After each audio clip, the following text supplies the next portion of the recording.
Hey everybody, thanks for clicking the link and checking out the Big Bang Bristol podcast. My name's Alex Todd and I'll be coming to you fairly regularly from here in beautiful Bristol, Virginia, the birthplace of country music, or as Johnny Cash once called it, the Big Bang of country music. The podcast series is going to focus on a lot of people I know, musicians and people I've been friends with for a long time. I'm also going to try to introduce myself and you to some people I don't know and tell some stories. Maybe gain some insight into the creative process. You know, we've got a lot of really diverse musical talent here in the area. We have a lot of singer-songwriters, guitar players, instrumentalists. We have bluegrass, blues, some heavy rock, and even a few guys out there doing some experimental music. The coffee's brewed, the mics are hot, the guests are booked.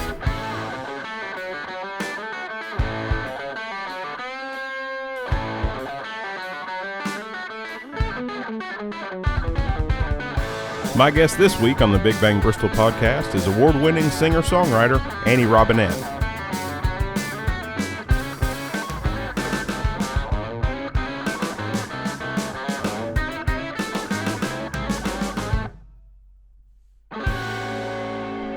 All right, let's get started.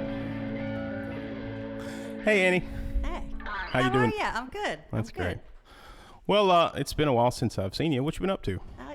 How are you, by the way? I'm doing good. You know, Good. the seasonal depression is kicking, and Oh, yeah. you Hey. know, it's a Sad. little sad, a little happy. It goes back and forth. Yeah. You know. This is very early in the morning, too. So, Well, the day is young. You probably get sadder. yeah, Something to look forward to. yeah. Well, when the kids get home from school, that helps. Ah, yeah. You know, Yeah. Yeah. they always bring some happiness to the day, and also, Yeah. you know, some noise Chaos. and chaos. That's mainly what it is. I focus elsewhere. Yep. But yeah, no, I'm doing great. I really appreciate you coming and doing this. Oh, gosh, thanks for inviting me. I've known you for seems like a long time. I know. But I'd say it's probably been at least 6 months since I've seen you. So Yeah. you know, how are you keeping yourself busy these days? Well, I'm not doing any music during the winter, so I'm sort of focusing on getting my health back. I've had some health issues, and so I'm kind of obsessing about that and about my house and about some visual arts and stuff. I've started painting again. I know. so. I saw that on Facebook. I really Yeah. like the. It was accident too. you Oh know. yeah, how'd It was that come about? It was a hole in the couple of holes in the wall where we had a shelf, and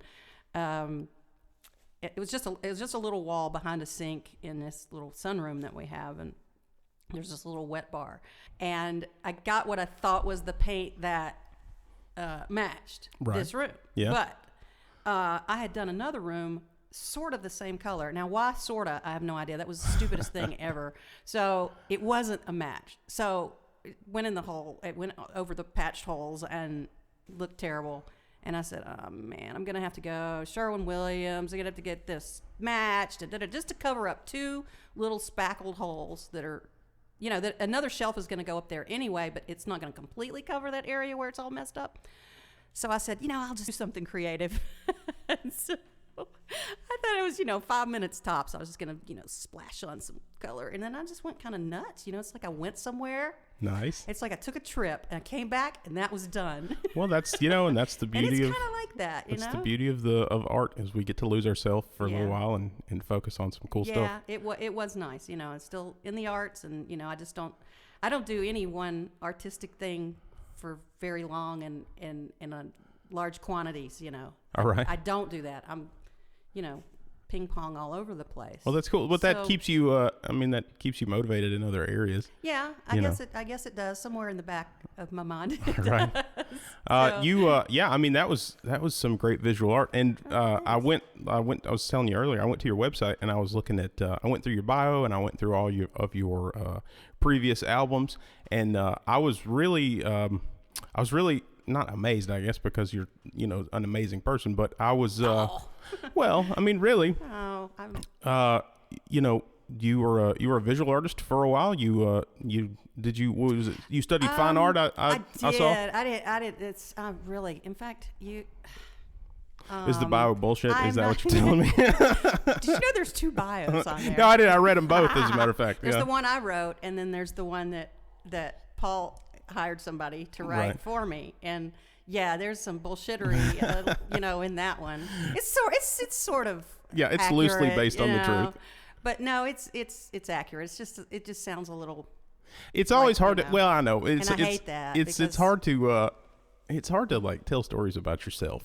It's Yeah, because you. I think the second one's kinda, it was a little more realistic. Right. Well, your personality definitely came through on the more on the one that you wrote. It was. Yeah. I found myself laughing. It was funny some because funny points. it was some years ago. Leah from Leah Ross said, I need a bio from you, Annie, for Rhythm and Roots. And I said, oh, okay, well, let me send you the one that I wrote because I can't find the other one. I don't know if I was having trouble with my website or whatever. However, I got to send something. This was years ago. And so I sent her the one that I wrote, and she wrote back. She goes, yeah, I think I want the other one. Just real dry like that. I thought it was hilarious. Oh, that's pretty funny. Yeah, because Well, if you haven't, so you read it. It was oh like- no, I did. I thought it was great. I totally identified. Yeah. And for anybody out there that's listening that isn't aware, it's AnnieRobinette.com, and you can read the bios that we're talking about, and you can also listen to all 3 of her albums, which I spent the last couple days listening to all the stuff, and I really got to say I'm very impressed by your songwriting. I mean, you've Oh, thanks. well, I mean, you shouldn't be so humble. Yeah, I mean, it's there's Really? some great stuff on there. I think I'm going to start being an asshole. Well, I mean, it's served me well for Every the now last- and then. Yeah, I don't know if it served me I well, start being an but it's asshole, geez. it's definitely something I operate within. So, were you born here? Did you go to school here in Bristol? I was born in Gastonia, North Carolina. Okay. And then my folks moved here. I was born in 63. I think we moved here in like 65 Oh yeah. to So Bristol. yeah. What did your folks do? My dad worked for a National Cash Register company. Okay. He used to be on West State Street, NCR. And so he was in sales. And my mom was with the school system, Virginia side. Uh-huh. In Okay. fact, she was at Virginia Junior High and then Virginia High and then Virginia High, Junior High. She went back and forth. I can't remember during my childhood which one she was at first. But she moved away in 80, like when I graduated from high school. I graduated early, and I was the last out of the house. Oh, and yeah? that's when So you were she the left baby. Dad and moved away. And Do I you was have- the baby? So Yes. I take it from that you have brothers and sisters, or? A brother and a sister. My brother died in 99. Oh, I'm sorry to hear that. Yeah, thank you. And I have a sister. She's 4 years older. My brother was 6 years older than me. So yeah, I was the baby. Oh, And my sister and I are very close. And that's great. yeah. And so where's And she at now? She's in Raleigh, and she comes up here and stays with me quite a bit. Yeah. Too, so yeah. Well, that's cool. She's, and my mother's in Greensboro, and I'm entering a different stage. For example, now my mother's older, which she's a young 87, but still getting into that thing that I've never done before, like thinking about what to do when it comes to when my Right. aging parent needs me. Right. I've never done that. I don't know what I'm doing. That I'd want to go to my mom and ask her what to do. She's my mom, Yeah. right?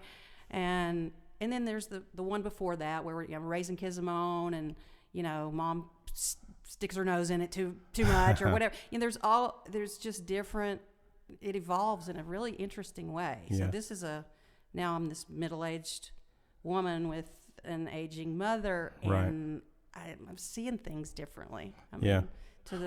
It's I can definitely relate a to very that. emotional time, Yeah, Yeah. So I know, because we know ultimately, what we're all here for. Right, and it makes me think of all those other little chapters. Like my mom and I, when I was little, I was very, very attached to my mom, and I mean, terrifyingly attached to my mom, and used to worry. Oh my gosh, I used to go I remember standing I was a morbid little kid. I was like 7 years old, and I'd be in the kitchen go, Mom, I'm afraid you're going to die. And she's like, what, when? What are you talking about? And I'm like, no, do no, you no. know something I don't? I mean, mortality. I was starting to understand that someday my mom would die. Yeah. And the thought of that just made me Oh, it's terrifying. crazy. Well, my middle child, Scarlett, she's 6. And I remember very vividly sitting in her room one night, rocking her to sleep, and she's like, "Daddy, I don't want you to die." It was fucking heartbreaking, man. I know. That's interesting because my daughter Squid, my youngest Maggie, I remember her being around that age, between 6 and 10, and she'd go, "I'm afraid you're going to die. I don't want you to die. Please don't die." I'm like, "Well, I'm not planning on it. Not anytime right away." Kind of beginning at that age, that's when they start to, I guess, understand more about the world. Yeah. Once they start to leave the house and go to school and stuff, they realize it's not a singular existence, that there's other people out there. Some people never get to that. Yeah. Some people always think what? There's other people. Get out of town.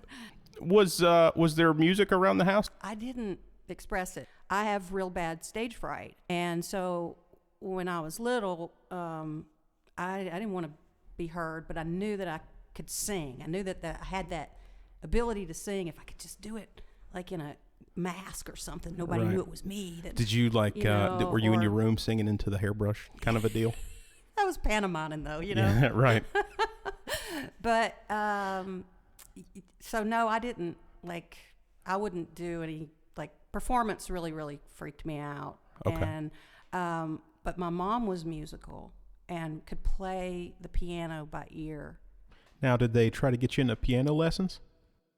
I took piano lessons. I was probably 9 years old. That's usually the era. Yeah. I don't even know how long. Maybe a year or two. Right. As Mrs. DeVault on Holston Avenue. The house is still there. Beautiful house anyway. She gave piano lessons in the back of her home, and she was a good piano teacher. I guess, even though I didn't learn how to play the piano, other people did. It wasn't Mrs. DeVault's fault. But what I would do is, I'm impatient when it comes to learning stuff. That's how I always was. If I'm not really good at it when I first try it, there's no interest for me whatsoever. But I would watch her play, and then I would go home with the book, like I was supposed to be learning to read the notes and everything. Yeah. And I would just play what I saw her play. So it was like a cheat. I was a cheater. So you didn't learn to read the music. Oh, then? hell no. Yeah, see, I can't do that either. It's all spaghetti to me. I don't know how to read music. I will never ever be able to apply. I understand music. I can't apply it. I can't apply music theory at all to, I can't, I'll never be able to. Nashville number system, forget it. Geez. And I've had so many people go, you really need to learn that, and there ain't nothing to it. All it is, one is A, blah, blah. I'm like, I know, dude, I know. But it's going to have to, me. I can't. There's a mental block there. There's just, it's frustrating. It's not for lack of earnestness, because I'd really like to be able to have somebody yell out, 145 to me and have that mean something. But I have to think about it. You know how I'm like A, B, C, D. Oh, D is the 4. I get it. D is the 4. I have to do that every time. So. I hate to break it to you, but it does change. It depends on what key you're in. Well, exactly. But applicable to the certain song that we're playing. Right. I'll try to impress somebody, and I'll be playing like, this is my song. Let's play As Needed for Pain. Well, I guess that's my first note, so that's a 1. 1. That's the 1. This is the 1. Okay, everybody 1. Oh, that's funny. Then somebody will ask me at Quentin will always, what key's it in? I'm like, dude, why do you do that to me? I don't know what key something's in. What key am I singing in? You're the musical genius.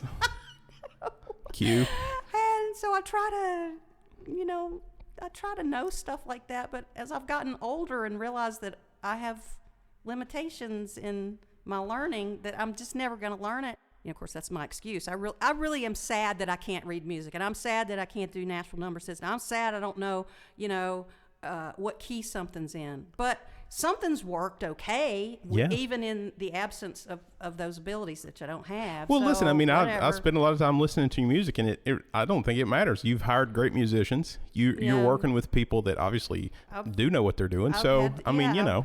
No, but realistically, I'm not throwing off on myself. I'm just not. There's certain things I'm not good at.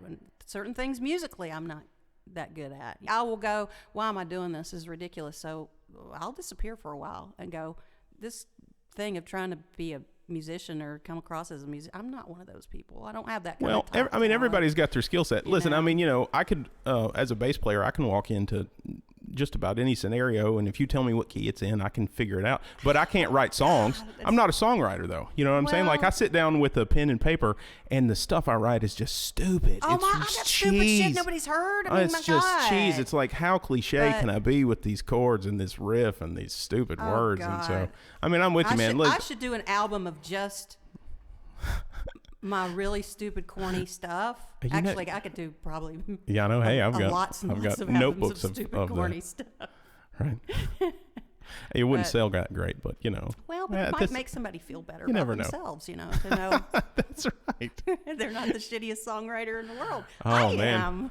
Oh, no. Well, Joe, I think there's people in Nashville that probably would definitely get that award. And they've made it a career. God almighty. And they've pushed it as hard as they can. And there was a time that I was being pushed to, you need to get to Nashville and you need to do that. When you get those, I know somebody at Nashville, I'm like, yeah, but, I'm just not that good. I don't think that. And then I realized, well, it's not about being good. It's this thing I don't really want to be a part of. I have absolutely no ambition whatsoever to. The machine. No. Yeah. Yeah, well, hey, there's a lot of people out there that aren't that talented, but they've got a lot of. Somebody wants to pick up something I have, that's fine. They've got a lot of money behind them, and they've got somebody that wants to push it and sell stuff, and it's a. This does nothing for me. There's this. Well, it seems so. It seems so fake.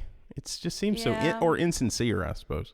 Yeah, and I'm real happy if somebody else, can do that. I know some songwriters that have, I admire that have had some success.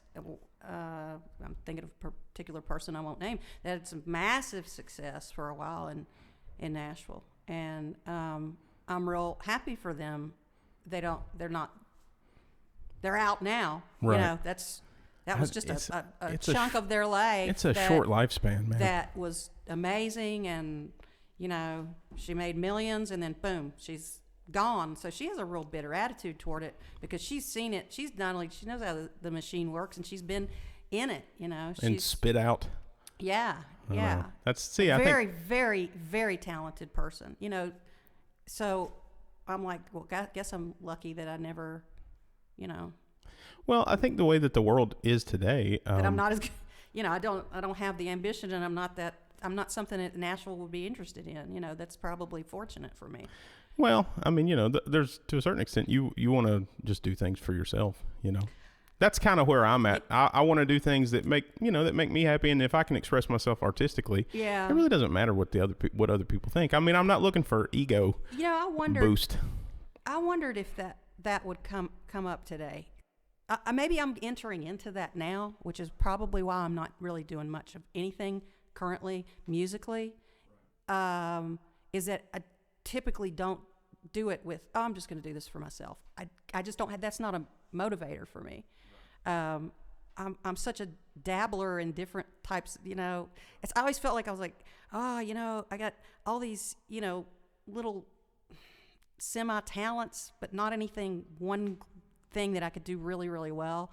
So I'm a dabbler, a dilettante, and all these little, things I like to do, mostly artistically, But I never could see music when I started working here. I never felt like it was something that you do for yourself, Well, sure as hell ain't for the money. Exactly. For me, it's the first thing when somebody goes, "Whoa, who wrote that?" And I'll go, "I wrote that." "Oh man, really?" So when you get that kind of that boost, like, dude, somebody really dug your shit, and it really did something for something, especially if it's like a very emotional song, right? Yeah. Something that touches on a subject that I found myself over the last couple of days just being completely immersed in some of the things you did, and they touched me emotionally and spiritually. And I mean, it's something that I feel that I could absolutely relate to. That's it. See, that's it. It's the connection. Yeah. It's connection. If you for 5 minutes you wrote something great, sure, it's going to feel good to your ego to have somebody go, "That's really good," and I really related to that song. But it's like it's like a duty being fulfilled when you can have somebody that's sitting there go, oh, dude, I'm not alone. Somebody else was feeling this to the degree that there's a song about it. Right. Then you've done something you're supposed to do. Well, and also you've gone all the way through the emotion. You know, you've completed that and you've expressed it. Yeah. And there's a lot of the songs at the end of them. You know, I really felt like I maybe resolved something, or at least had a better insight into what I was feeling. Yeah, which I think that's or just that you're not the only one. I can only think of one song that is very specifically autobiographical. The rest are kind of maybe sort of a little kind of an amalgam of other people and maybe a little bit myself. But see, that's interesting to me, because as I was listening to it, I thought, man, this Annie's an open book. She's really letting the source, she's like exposing herself. And so there may be some stuff I've done that I don't even know. Could be subconsciously. Yeah, but there's, I mean, some of it is, but most of everything that I wrote the first 20 years of writing was other stuff I'd seen people go through, or some general feeling that I know somebody else might feel. You're very empathetic then, because you can put yourself in somebody else's shoes and write from their perspective. I think that's when the stuff that I write so cheesy is because I have a real hard time getting out of myself. You know, so the things that I write are like what I'm feeling, and then it just seems weird. I'm like, well, but I mean, there's a lot of great songwriters that'll see something in a newspaper, or they'll see somebody out on the street, or they'll be at a coffee shop and they'll experience something that somebody else is going through, and then they can write from that point of view, which I think that's definitely a gift. You can get an idea from something, or just a comment that somebody makes, or hearing a line in a movie. And but I don't have much success in writing. So I've tried to do some lighthearted stuff, and it's most of the stuff is pretty heavy. Most of my stuff, it really is, and I've gotten some kind of negative feedback about that sometimes. And well, I mean, you can't take the feedback of like the people in the bar, because they're not there for that. I'm not talking about bar people.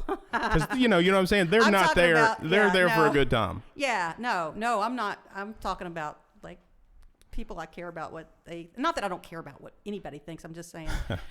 People who, I've gotten to the point where I'm like, fuck those people.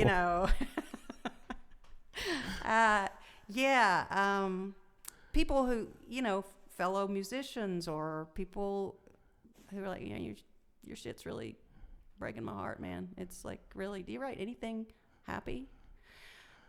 No. Okay. Well, I'll work, and I mean, I'll succumb to some of that pressure, and then I'll write a song like, I don't know. I'm trying to think of some happy-ish song I wrote. But it's just, I don't know. It's not something that I find interesting. Right. And I don't think I'm good at it.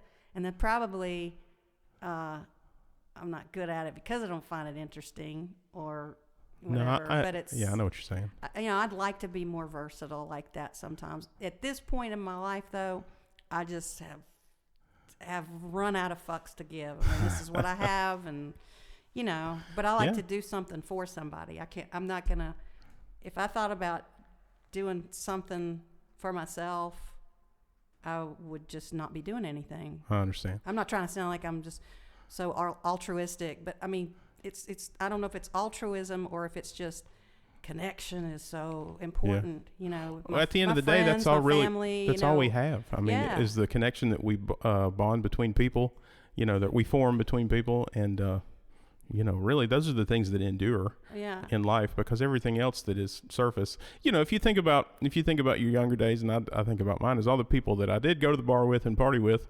Those weren't really connections. That was an experience. So that wasn't really that wasn't anything life altering or ultimately important. Wow, we went around the world on that one. Shit, sorry, man. I'm that's cool. Sorry. No, hey, listen, that's great, because this is how things actually get said. It's not a superficial. I did an interview with JP, and he said, we talked for an hour and a half, but it felt like 15 minutes because we actually talked about real stuff. It's not a so what are you working on in the studio these days? Right, I know. I was worried about that. In fact, I was going to send you a message this morning. No, I'm not going to do that. Dude, I'm going to be such a boring interviewee. I mean, we're gonna get like 10 minutes into it, and you're gonna realize I'm really not working on anything right now. I'm not really playing anywhere right now, and you're gonna go, Okay, Annie, it was really good to see you. Hey, Doris, send in the next guy. You know, people might come out and see you when you are playing. You know, they might come to Rhythm and Roots. They might see you playing at a coffee shop or something, and they hear your songs, but they don't know you as a person. You know, so that's really the whole point of these podcasts is they might see your songs as autobiographical, and they might, you know, find that interesting that really it's not. You're writing songs. Ooh, I need to from fix perspective. that. If that's what they think, or if they want to apply it to something that has to do with them, that's what's supposed to happen. Yeah. Well, and a lot of people do that. That, you know, you always think that people are thinking about you and your every move. Really, they're not. They're thinking about themselves mostly. Yeah. And well, if they can identify that's with good. with I mean, what's if you got going something, on. if you got something, you don't know where it comes from. It just was given to you, or you inherited it, or whatever gift you have, like some artistic ability, for example. Right. You have, I think, a certain duty. If it does something for another human being, you're supposed to do it. You know, you're supposed to find a way maybe to do it. Yeah. No. You know, I agree. I mean, there's some element of pressure there in a way, but it's something I feel Right. strongly about. And you know, if you just want something to drink to, I'll just do somebody else's songs. We can and do that them, too. and I do got a them lot fast. of covers. Got a lot I do of covers. too. There's in there. certain covers I love and will never not do if I'm. I if know. I'm Well, playing out. that's kind of what depresses me about my songwriting is that I can write some stuff, but then if I go do like a Dylan tune, it's layered. You know, like damn, that's some deep stuff, man. Yeah. How do you get to that point in songwriting where you can sit down and just like, I mean, I don't know if you're a Dylan fan, but like make yourself cry. Yeah. Oh man, listen to this line right here. Yeah. Oh, that's a good one. God, I wish this was about me. Damn, that's a great one. Or it is about me, and that's what makes me cry. So you were born in 63, you said. Mm-hmm. So by the time you started listening to like top 40 stuff on the radio, I mean, you were into what I consider to be probably one of the best eras of music, late 60s, early 70s. So I would imagine you probably had a turntable or a 45 or a radio or something. I was into music in a little bit different way than my peers were. I was probably listening to stuff. I can't even think of an example right now, but not necessarily what all my friends were listening to, or you what didn't was go on top 40 like Beatles and stuff AM like station, FHG or whatever. You know, I would hear certain things, you know, back then, but I would get fixated on one particular thing. You know, let's say my first 45, for example, was I think Dizzy by Tommy Rowe. Nice. Making me dizzy, my head is spinning. Yeah. And then there was the Cornelius Brothers and Sister Rose. That was later on, I think. That was in the 70s, though. It was probably, you know, first, second, third grade. God help me with the song. Anyway, it was not necessarily what little kids were listening to, you know, the Monkees and the, you know, but what was it was very diverse. What was your parents' record collection like then? That Herb Alpert. Right. God, I'm trying to remember way back then, when I was really little, but when I really started coming into it in it, personalizing the type of music I liked to listen to, it was Beatles, and the Beatles were starting to, you know, that was 70s. They're getting weird at that point. They were. Yeah. And it was they were less also Let Me Hold Your Hand to, and, you know, Sgt. Pepper. They were also so kind of seen as a little antiquated. You know, you think you're of yourself in the 70s, you're very progressive, and so all this old Beatles stuff nobody's really listening to. But then that's so strange because today it is very strange. It's and it was on the heels of like, you know, Magical Mystery Tour and stuff when they started doing they started White eating Album acid and doing really, weird stuff. Yeah, and and so it does a lot for the music, you know? So that was the kind of shit that I was really digging. Yeah. And to the point that I was obsessed with it. So that by then I'm like 11, 12 years old. Right. And I'm listening to psychedelic stuff. I don't even know why I'm liking it. And then get into freshman and junior high school and high school, and I'm also listening to stuff that, you know, that's not necessarily what other people are listening to. I started Yes, and, you know, Old Cream and Clapton and I mean, to me, that's like the best stuff that Pete there Townsend. is. I mean, honestly. By the time I left high school, I was so into Pete Townsend and Genesis, and oh wow, you know, but it would be just this handful of stuff. Right. that I would obnoxiously listen to over and over again. Yeah, you know? I'm that way with the Grateful Dead. I got into a Dead phase in my life. And wow. literally, See? that's all I listened to for 5 years. I had one bootleg. I had a bunch of albums, but I had like this one bootleg that was always in my Volkswagen van. Yeah. And it just, that thing played and played over and over and over and over again. Isn't and it nice? It's like a place it's like a place, and you can go back to that place whenever you want to. Very comfortable. No matter where you are, you can go back to that place. Well, when I got into my more experimental phase mentally, I could always go back to the Dead and feel at home and feel comforted because, I might be way far out there in space and beyond. So I could be like, okay, Jerry's going to bring me back to reality, man. Right. I'll be okay. Right. Yeah. The orange isn't going to eat me. Yeah, it's like going home, It's like watching the Andy Griffith Show, whenever you... It's a place. I was... Yeah. I and love I was Andy. I was one of those, too. I was very obsessed with living in Mayberry and got really into that. Still pretty much am. But, that's cool. I won a national whistling contest. No, get out When I was it was whistling the theme song to the Andy Griffith Show. Nice. And I won. I got a little trophy and a little that is too plaque cool. and everything. It was for an Andy Griffith Show rerun watchers reunion in Winston-Salem, probably back in about 1984 or something like that. Did you follow it all the way to Mayberry RFD? I didn't. When he went color. No, color. I don't. Not. No, sorry, it's not the original. When Barney was gone and Andy Griffith started losing his Southern accent and stuff like that, I was, Oh, but that's crazy. But the early episodes, definitely had. Did you know Andy many Griffith? of them Andy Griffith memorized. was in this really weird movie back in the 50s. Onionhead? It was black and white. No, it was black and white, and he was like a grifter. And he was like... They turned him into a big radio star, Yeah, do you remember that? Yeah, shit, what was the name of that? Damn, what's the name of that? I don't remember. Oh, God, look it up. It's called... And Patricia Neal is in it. Oh, that was such God. a great movie. He was this... He was a monster. He was a horrible person. Oh, yeah, I couldn't... And I saw it probably when I was in my 20s. Oh, he was... I'm getting chill bumps. I can't believe I can't remember the name of the movie. I'll have to Google it. Holy shit, what's the name of that movie? I think he got an Oscar nomination or something for it. After watching the Andy Griffith Show with my dad... It's heartbreaking, though. After to see him be... Yeah, because he's such an horrible, asshole. He's such an asshole. He was evil.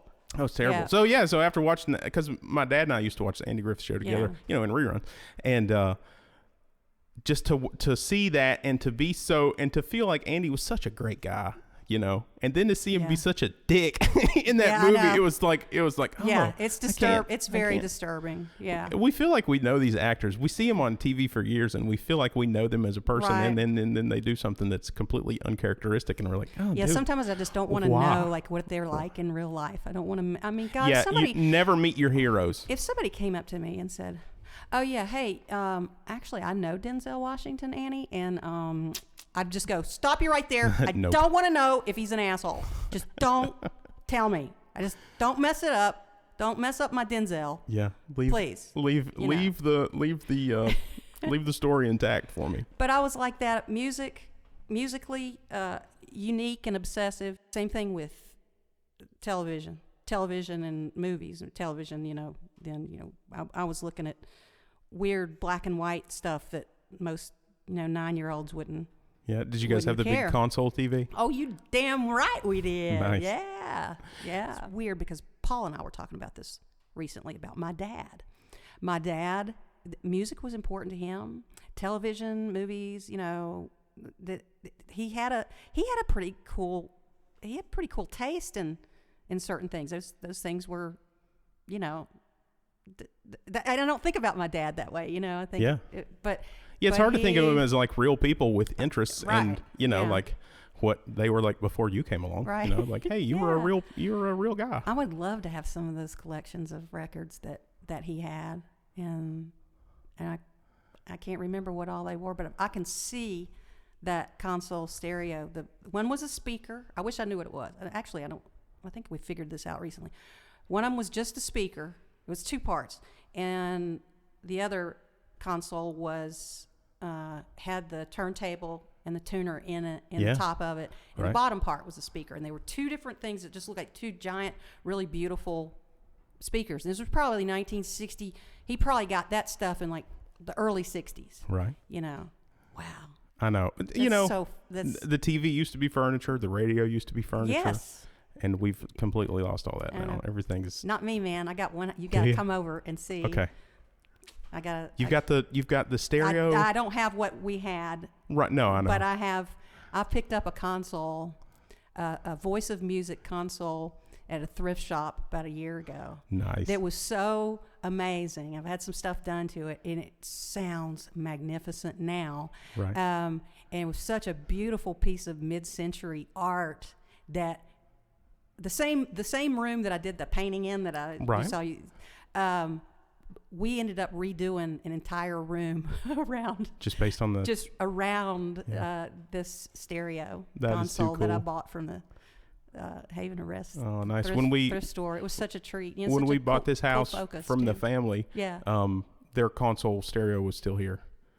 Yeah, and so I tried to play stuff through it. I mean, it was at that point it was all crackly and it didn't sound that great. So we had to. I think it's still around here somewhere. I just need it. It might be in the basement, but I'm gonna have to look at it before I leave here today. We'll try to find it.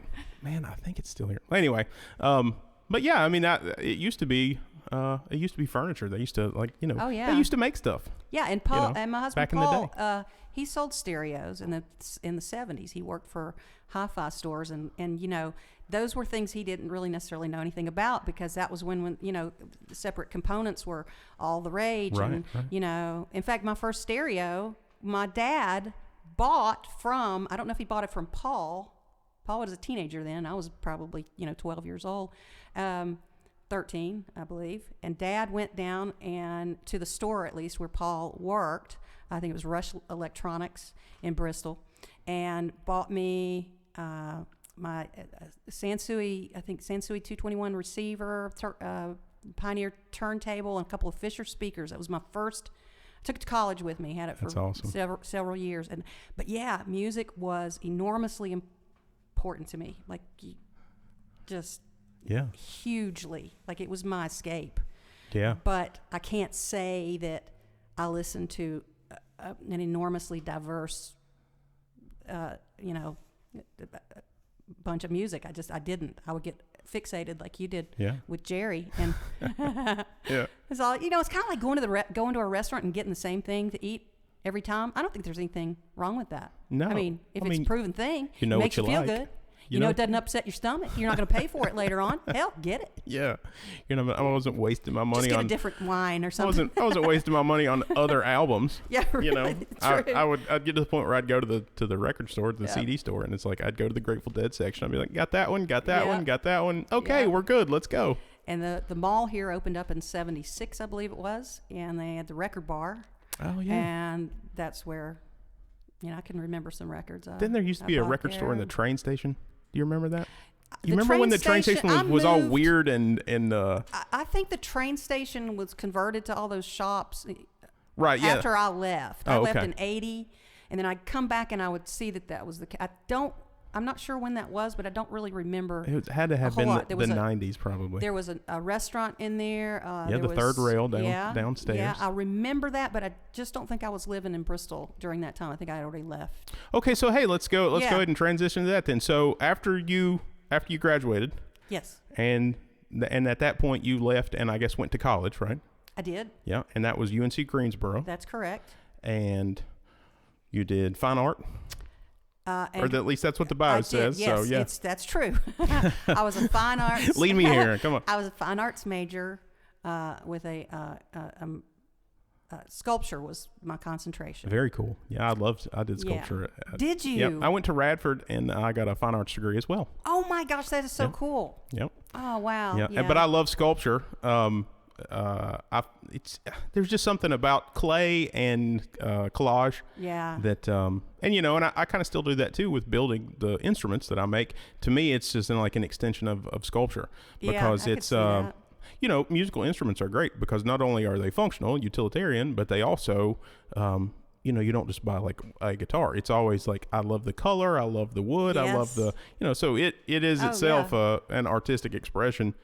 Okay, so you're at UNC Greensboro, and then you got the acting bug, right?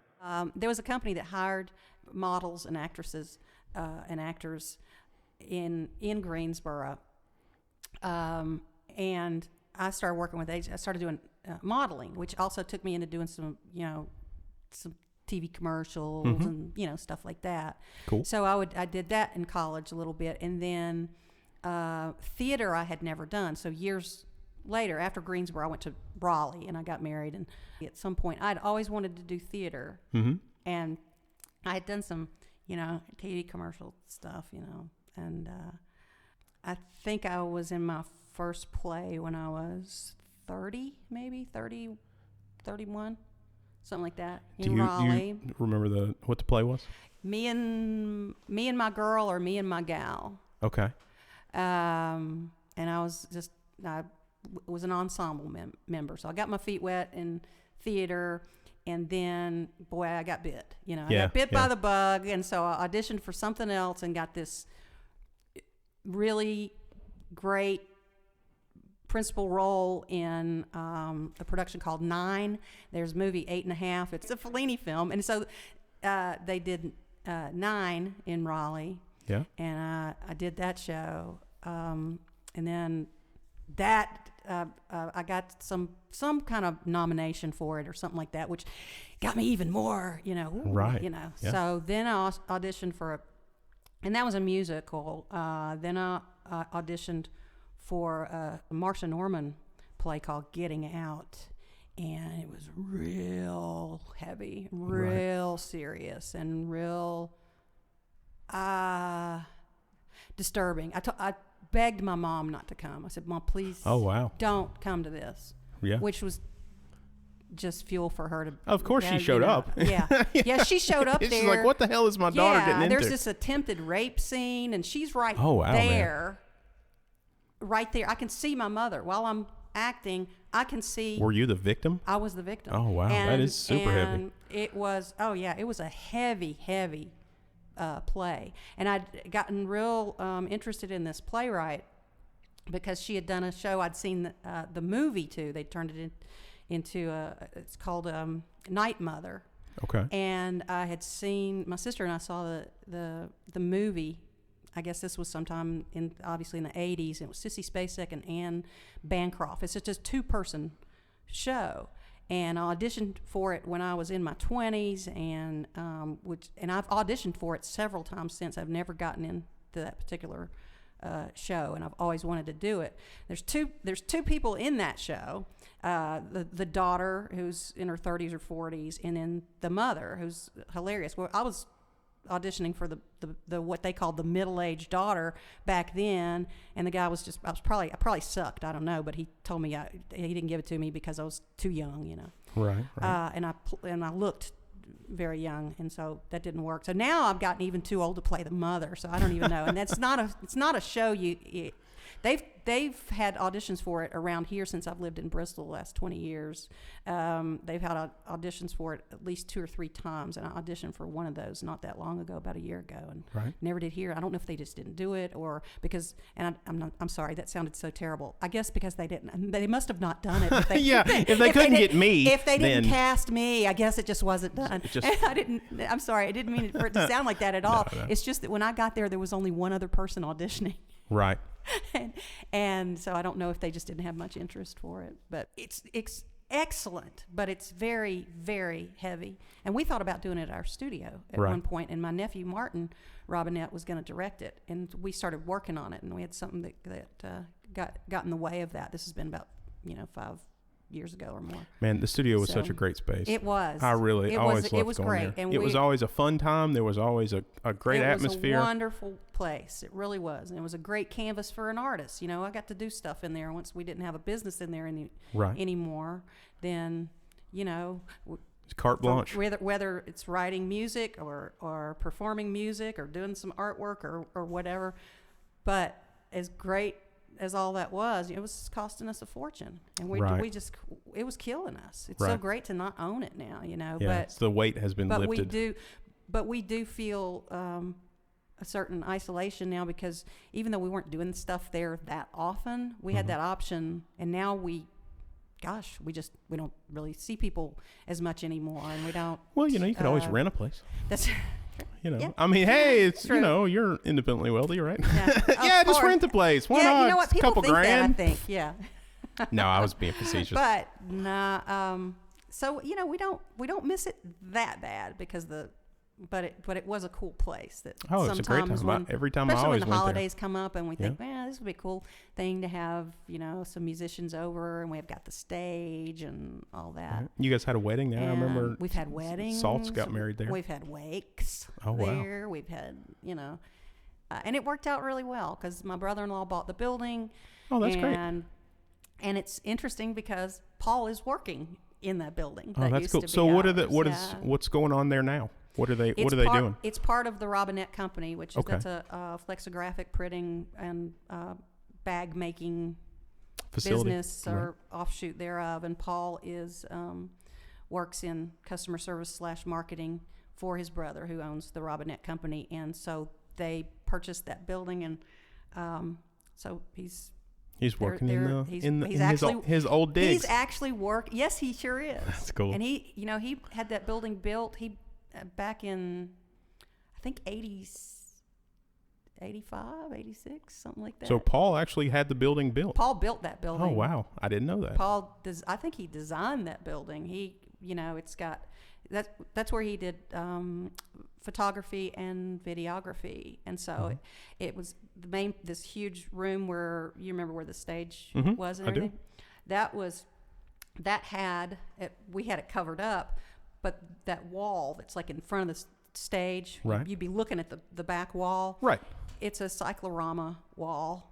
It's not anymore. They've redone it, but it was like the biggest cyc wall in this area for a long time. It was a huge. That's very cool. cool. There's no.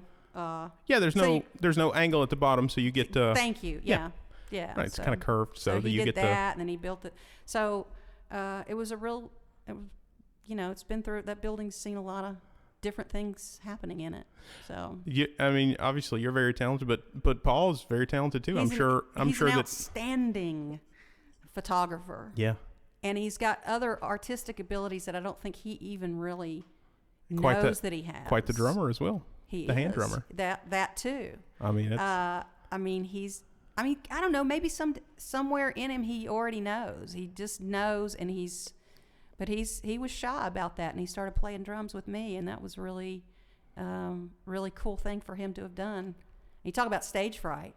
He's like, oh God, he couldn't handle it, and now he's up there like a natural man. Yeah. Just up there. So when you were playing his djembe. when you were on stage doing the theater stuff, did you have the same type of stage fright, same kind of awful. anxiety? Yeah, it was awful. It was awful, and it's like this cruel kind of why do I have this when performing arts is something I love it's not the performing arts, it's the artistic thing itself, acting or The expression. That and it requires performance, because that's how you you pass it along, is to perform, and yet to have passion over that of performing arts and be stricken with this horrible performance anxiety. I mean, horrible. And it was bad, but now does that dissolve? Does that dissolve? Not always. One or two songs in, or once you get a maybe if you feel like with me, because I suffer from the same thing. Yeah. When I am on stage and I see somebody in the crowd getting into what I'm doing, then it kind of dissolves for me. Then you feel that's you're like, okay, it's reciprocating now. Connection. I'm getting this thing back that I'm putting out, so it makes me feel good, like I can kind of keep going at it. But the worst is when nobody cares. You're not getting any eye contact with anybody, or like, you're feeling like, is it me? Am I fucking this up? With me, that really... And it snowballs. That scenario that you're describing really was a wonderful thing for me, because I'm like, oh God, dude, I pray that I'm just going to be incidental tonight, because the pressure's off, because they're not nobody watching. Gives a shit, so nobody's going to be listening to me. And that is freeing. I can see that. There is something liberating about that. Then there are times when it's like, what am I what am I doing here? Yeah, turn on the radio. But Listen to the jukebox. am I bothering you? Yeah, I'm sorry. Is your conversation more important than what I'm trying to do up here? Matt's done that before. Is our music bothering your conversation? Have you been to I love him. Have you been to the Willow Tree? Oh yeah. You know, and Terry is like, she's a stickler. I know. This is George Shishington. Oh, dude. I love her. Yeah, she's so nice. She's so nice, and she takes no prisoners. She's great. It's the school teacher. She's got a yes. It's the school teacher but thing. she's so. I love that woman. I don't think she knows how much I love her. She's created such a wonderful atmosphere. And I admire her. You know, she's just so yeah. That's probably now. That was number 2, my favorite place to play. Now it's number 1. Number 1 was the studio. Was our studio. Yeah. You know, Paul had it dialed in just perfect. You know, and we get somebody in there like Dave Williams running sound for us, and we've had just so many outstanding musicians in there. Some of which I've gotten to play with, and you know, just. When the room is right, and you have faith in the sound person, you know, and they're making you sound good on stage through the monitors or whatever, you can hear yourself. That's so comforting. Oh my gosh! You know, when you're fighting you play the better PA too. When you've got a stage mix that's just that creamy kind of like when you're eating the mic. You know how that exactly. you know how empowering it is. It makes you feel great. And and I think you do better. Absolutely. You step it up. You know, you're feeling good, and you know, right. It's. Well, like going back to the stage fright thing a little bit, you know, if you get in your own head too much, right? That's kind of where I get to. I'm just like, I start listening to myself way too much, and I'm being way overly critical about every single and it just note. Starts spinning out and of it control, snowballs, and it makes me mess up more, and or I'll forget the chord progression, or you know, it's like, I freaked the fuck out. Yeah, you're thinking about 3 seconds. 3 seconds ahead. Yeah. That the next thing that's going to happen is just. And you can't do that. You have to be in the moment. I know, and it's hard when it is something that's been with you for so long that. I mean, for me, it's like because somebody will go, "Oh, you don't need to feel that way." Why would you? I mean, you know, like you've done this for so long. Why would you? Gosh, you know, and it's not like you're in front of 10,000 people. You're just this is just this, and they're your friends, and why would you? And it's like doesn't have any. There's no logic to it. It's Pavlovian completely. You know, it's subconscious. Immediately you get like we're talking about it right now. My mouth is getting dry and my heart's beating. It's just an automatic. Right. And part of that is this because this makes me nervous. Radio. Quentin had to help me through our radio thing that we did at Bristol at the radio station. Yeah, at the BCM. It was JP's show. Yeah. And I was like, oh man, I don't know if I can do this. I don't know if I can do this, dude. I don't know what you know. Yeah. I'm checking to see if my sister left some Klonopin at the house or something because I'm nervous about doing radio. Right. Because I can't see who's out there. You know? Right. Well, at least with this, me and you we're looking at each other. We get like instant feedback. I don't know if you've ever had this experience, but like in the past, I've had to do job interviews over the phone. God, that's the worst. Oh God. Because you can get zero feedback. Oh, you're like, can't see the are you looks. laughing at my joke? Are you smiling? Can I get some eye contact? And it's just like they ask you a question and you're on speakerphone, and then it's like you're just talking to yourself in the void, and you're like, man, I'm a total idiot. No one will ever hire me for this job. No, I'm always. Yeah, so I know what you mean. I could imagine. It's hard. I'm always afraid I'm going to screw up somehow, and I usually do. Well, again, it's digital, and I can edit, so thank God. It's totally no stress. Yeah, the liveness of. Yeah, no, I'm with you on that radio, one for sure. You know, in fact, they talk to me before I go in. Annie, there's no delay. Don't cuss. Don't say fuck. Just don't say fuck. I don't think JP has the bleeper. No. Yeah, you definitely wouldn't get to go back on the traditional radio Bristol, you know.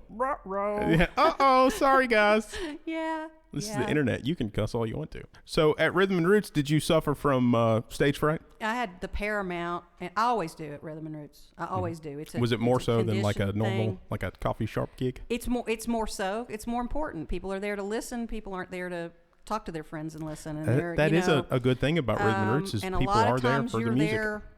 That's what they're, oh my God. They came to see Annie Robinette. Yeah.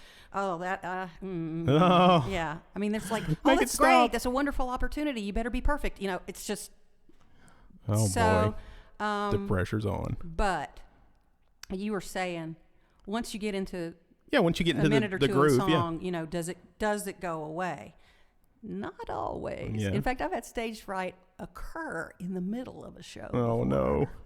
You know, but it does help. And this is, you were saying this a little while ago, when you've got that stage mix that's just perfect and creamy and has the most right amazing, just the right bliss point, and you're just, oh wow, this is great.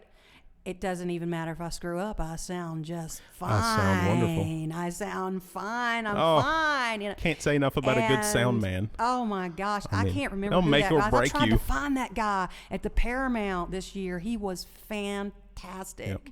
And I can't. Paul, if Paul were here, he knew his name. I tried to find him to thank him, but you know, of course, they're setting up for the next show and everything. And the Paramount it was me and Quentin and Paul, and it was the most fun I've ever had at Rhythm and Roots, hands down. It seems like the Paramount would be a great room, you know. It's amazing. I mean, it would, you know, because it's set up it was built at a time where, you know, Marshall amplifiers didn't exist, and they really set it up to be more like an amphitheater. So well, yeah, I guess once in the 90s, was it it was a movie theater, right? And then I wasn't here when they completely did that whole $1.5 million it's beautiful thing. It's beautiful. It's just beautiful, and I've gotten to do a couple of shows in there, plays in there too. So you were in Raleigh for a long time, and then so when did you actually come back? When did you guys move back, or when did you move back? Raleigh, Durham. Let's see, I was there it was Greensboro. I was in North Carolina, right, from 80 till 96. I never thought I'd come back to Bristol. Yeah, me neither. I detested Bristol. I was 17 when I left. It was like, burn it to the ground. You know, this is just, I was a weird little kid. I was a weird teenager. I just didn't feel like I fit in, and right. I was miserable, and I didn't think I would come back. But yeah, Paul and I were best friends. That was in 1980. Paul and I were absolutely and only friends, and the very best thereof. And so what was it? 16 years later, I moved back to Bristol to marry Paul Robinette. Oh, that's beautiful. After being married to those other two left-handed guys. You said, hey, Paul, so, I know you're a lefty. You want to go out sometime? Yeah. I don't think did I know that? Anyway. But yeah, we subconsciously we fell in love one summer and didn't tell each other. And he was, 17, he was 22. And there was just no way I was going to stay in Bristol, and there was no way he was going to leave. And I left, and I talked about Paul Robinette to everybody I knew for 16 years, including both of the other left-handed husbands. I shit you not, dude. I talked about him all the time. Why don't you just marry him already? Yeah, I know it, right. And you said, I think I will. So we ended up being in touch. He was going through a divorce, and I had my first child in 1990 and my second in 1994. And during that time, I didn't go back to, you have no idea why I didn't go back to the job I love so much by being a real estate broker again. But I didn't. I stayed home with the kids, and I did portrait art. How could you ever leave that? I did some acting, things to try to contribute a little bit to our household income, which was a little grim. But and occasionally I would do some plays for fun, and then I would. I decided I wanted to do music again, and I hadn't done music since I was about 19 years old, and I was with a cover band, top 40 cover band in 1980. What would it have been, 82? Oh my God! You have to just if we could just take a slight detour. Okay, segue here. Yes, I got to tell you. I mean, what was on the list? I can only imagine an 80s cover band. Okay, yeah. Were you doing top 40? Oh yeah. Oh shit. Oh yeah. Oh yeah. Oh yeah. Favorite song? Let's get physical. Physical. Did you have the leotard and everything? No, I mean, but I did wear the little but no. No tapes of that exist, I imagine. Oh, gee. Let's hope not. I hope not, man. So, yeah, all covers.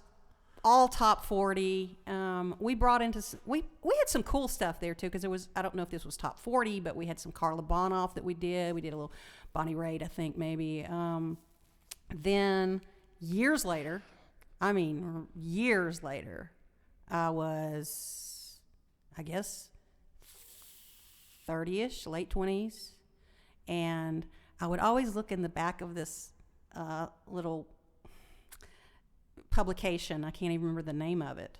It was like a loafer, you know. It was What's going on? You could pick it up at, in front of a supermarket or whatever. Right. They had their own little shipper that you put, you pick it up, and there was like auditions in the back. I was like, I'd look at play auditions, and I'd always look for bands that, because I'd been lead singer for this band. We went everywhere, and this top 40 band was everywhere. We didn't need to go like Gilbert, West Virginia, Oh boy. Oh God. I wasn't in it for long. I was about 18, 19 years old. And anyway, so I thought, I want to do some version of that. Maybe I want to sing in a band again. Yeah. So I found one. I found a band to audition for when I was about 30 years old. And the name of the band was Mr. Freeze. Cool. And they lost their lead singer, this guy that was a lead singer. They're looking for a male vocalist, and I don't know what possessed me to be so brave, but I called him. Yeah. You don't text back then. You don't even have a cell phone back then, right? So I good old called days. and I said, "Hey, I'm interested in the audition you're holding for Mr. Freeze for a lead singer." And he said, yeah, well, something like, "Who are you calling for?" I said, "Well, me. I know, and I just hear me out. I know I'm a chick and everything, but would you consider maybe auditioning a female vocalist?" "Well, let me talk to our leader." Let me talk to the fellas. Yeah, let me talk to the boys. And he called back and said, "Yeah, that's fine. If you want to do that." And so I showed up, and I remember showing up, and I got there when the last auditioner was leaving, and I was pulling up in the driveway, and I walked in. Here's these guys, this bass player, guitar player. It's just a 4-piece band, 3-piece when you think of it, if you don't count, a singer as a piece. But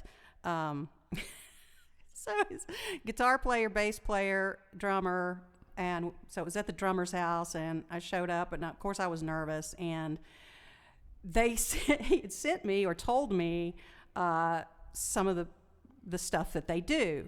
The guitar player was a big Dwayne Allman fan. Right. And, played You doing through some a tube Allman dam. Brothers? Allman Brothers. Yeah. ZZ Top, Cream. All the good stuff. No, yeah. And so, yes, all the good stuff, Yeah. but there's no chicks There's in no, your hey, video. There's chicks no don't chicks. sing. Yeah, So there's no. I got there, of course not going to say, "Can you do this in a different key?" Because I don't even know keys anyway. Yeah. I just know it was too low for me, but I did it anyway. I can't remember. I think I auditioned with One Way Out. Oh, wow. Yeah. That's a great song. And we did the whole song, and they just were like, "Damn. We'll call you. We'll call you. I got home and I had a message on my machine, and I was like, "Well, this is cool." So we got to the first band meeting, and they said, "Okay, well, we're ready. We're gonna get, we can get gigs lined up and everything." Oh, like so that. you were But in? I was in. Oh, yeah. wow. Okay, I thought the And they story said was going to the go only differently. thing- No, the only thing they said, the only thing is, we're since we played out, and we're really changing it up with having a female vocalist, and this is different, and then we're calling ourselves Mr. Freeze. Doesn't make any sense. So we like the name, and people know the name. So Can you dress up as a man? Yeah. So yeah. Can you So we dress up got as to a think man? of maybe a different name or something. And I said, "Oh, how about Annie Freeze?" Ha ha ha. And I was kidding, and that's the name that stuck. And so. it sticks. Yes. So, Yeah, I was Anyway. in a band called, and we had a girl in there, and she said, as long as we don't call it Thunder Bitch. Guess what? oh gosh, thank you for the idea. Yeah, thanks for the terrible idea. Yeah. So anyway, I did that for a while, and there's a lot of band drama and As they it were always good, is, yeah. because it's like believe having, it or not. what I always say is it's like having 4 insane girlfriends. and somebody's on drugs, and somebody's drunk all the time, and then somebody's got somebody's got some personal issue. All those were me. Yeah, I know. Well, and it's me too. And like I said, sometimes it's them, sometimes it's you. Yeah. It's like maybe today's the day I have my issue. It was all me. It was all me, and it was one particular person taking advantage of the person that was all me. Because I was pretty. Yeah, it was not. It was not a good. Not a good scene. Not a good situation, but it somehow led me.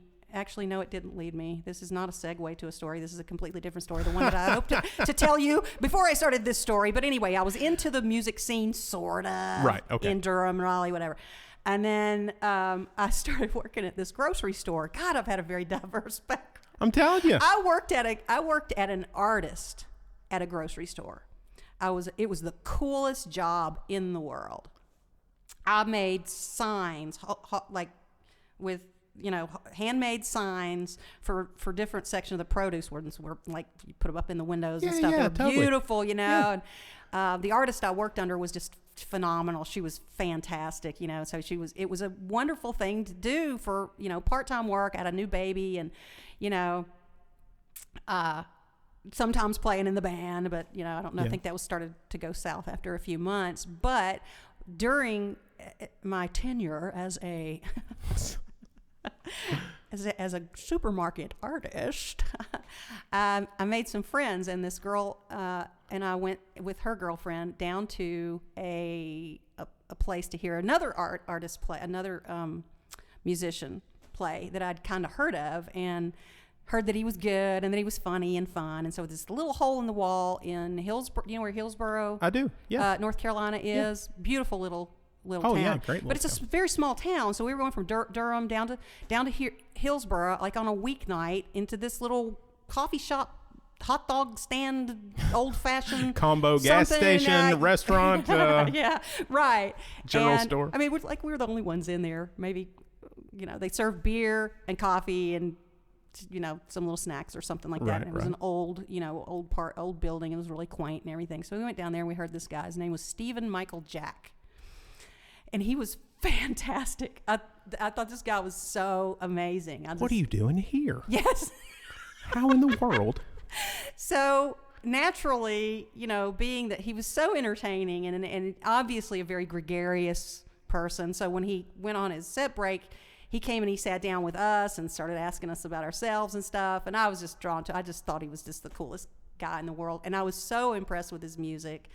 And he did some originals and stuff too, which were phenomenal, So we got to talking, and so the whole, where are you from came up. And I said, I'm from Bristol, Tennessee. I don't know if you know. And he said, oh yeah. One of my very best friends is from Bristol, Tennessee. I said, no shit, really? Who? And at that moment, it had been 13 years since I'd, seen Paul Robinette, let alone,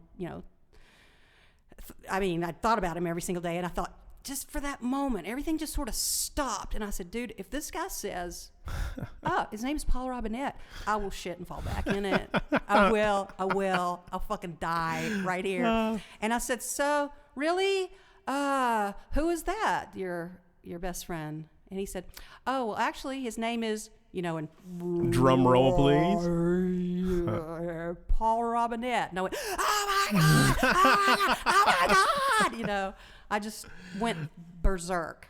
Oh, that's too cool. And so then we had a whole night of talking about how fantastic Paul Robinette is. And I don't know how well you know Paul, but he's the greatest guy in the world. Oh, absolutely. I mean, he's just like, I'm the luckiest woman in the world. I've met what Paul. On earth, I've met Paul through you several times, and every time I've ever had any experience with him, he seems like the most genuinely decent person. What you see is what you get. I'm Paul is a genuinely. There's no artifice there. There's just do it. There's no artifice. Yeah, there's no there's no facade. Yeah. He's just a great. He's a great fucking person, man. And nice. I always knew it. And I was in love with him and I didn't know it. And so here years and years and years later. So Steve and I, right. Interestingly enough, Steve and I got to be where we we were playing. I was married, so Right. it wasn't Steve and I started dating. No. Right, no, yeah, Steve and I got to be good friends, and I started doing music with him. So we would do a few duo things, and he lived near me, and so we'd play music together sometimes. He was a good friend, and so one night I think we got maybe a little slightly wasted. Yeah. And Having a good time. yeah, and he said, "Hey, I hear that Paul Robinette is going through a really nasty divorce," and Steve was telling me about it. He said, "Yeah, it's really awful. She's just an awful person and blah blah blah." And I went, "Oh, gee, I hate it for him." He Right. said, "We should call him," and I said, "Yeah, let's call him." Yeah. Well, give me another bottle of wine. And so we called him apparently. From what I hear. We left a message, and I think it was probably the next day at my house. The phone rang. I picked it up. And I heard, "What the hell are you doing?" And it was Paul Robinette's voice. I hadn't heard it in 13 years, And I was like, "Oh my gosh, Paul! Oh my gosh!" So we talked. We talked for a good while.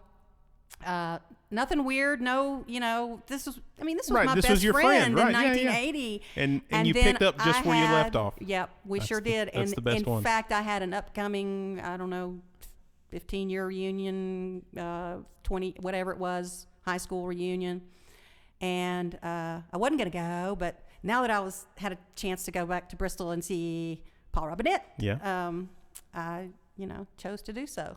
And so we got to see each other for the first time in a long time. And we were friends, and we would keep in touch. This was only for a few months. A few months later, some bad stuff was happening with me that was going to end up costing my marriage, my fault, Oh boy. And so he was going through that, and then I started going through a real, really ugly time that incidentally ended up being the impetus for, a divorce that I would end up going through. Right. And then it wasn't that long thereafter that I started coming to Bristol more frequently, and then, Right. And then ended up, ultimately moving back to be with him. All right, so I do want to talk a little bit about the process, so some songwriting stuff. What I struggle with in terms of songwriting is, do you do the music first? Do you do the words first? How does that work for you? They kind of come together. A lot of times it might be, maybe it's motivated by something I heard somebody say, or so I'm a plagiarizar, really. I'm like, something will give me an idea, and it was like some other idea of an idea of an idea that makes me think of something, and that feels like there's nothing really original about it. It's about something. But when I sit down to write a song, I wrote one recently. Recently for me means I wrote it in the past year. I'm not a prolific writer. I don't write many songs in a short period. I will. It's a laborious process for me. So you've curated the things that you have written into. When it comes time to do an album, you don't sit down and write an album. You're talking like years of writing I probably culminate need that into kind of pressure, but that's why I've got 3 albums and I'm like 106 years old. I just don't. Yeah, I guess. You know what I mean? I wondered about that, like doing a concept album or something like that, and coming up with stuff. I like the second record the best. The production value on it was fantastic. Jim Price, man. There's amazing. The songwriting on the second album felt it resonated more with me. Some of the different things that you focused on. Yeah. The new album is really good. I'm not taking anything away from that, but I definitely felt the heaviness and the soul searching, I guess, of the second record. But getting back to your question about what comes first, and yeah, sometimes they're kind of simultaneous, but a lot of the songs, there's like I start writing a story in my head. I start imagining, like I can see like this couple and what they're arguing about, or and it just Right. sort of, it's just kind of like when you're making up a story. Right. Yeah. Like your kids ask you to tell them a story, and okay, once upon a time there was And we a just princess, riff, and right. she da-da-da-da, and all of a sudden you can see it. You can see yourself. I don't know if you do this, and you can see the forest that you're telling them about. I do, And you yeah. run. Well, that's kind of how how it goes. And if I run into some problem with it where something doesn't rhyme, which is not the biggest problem in the world, but if it doesn't and I really am hell bent for it to, it might it might become a story about a completely different thing, just so I can convey, okay, not something as trite as making something rhyme, but if I want to convey a certain thing. There's one lyric, for example, that I wanted to use in a song, and I've finished the song. I don't really particularly like it. I don't know if I'll change it or not, but I started writing it like years and years ago, and one of the lyrics in it is, "One day I'll get that tattoo that depicts something sweet about me and you."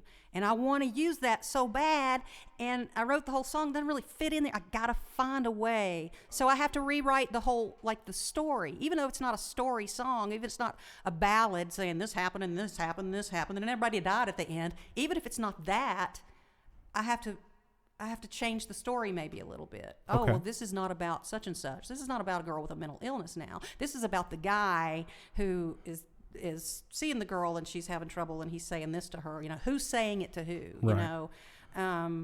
And so that's probably why I spend so much time on them, is because they become,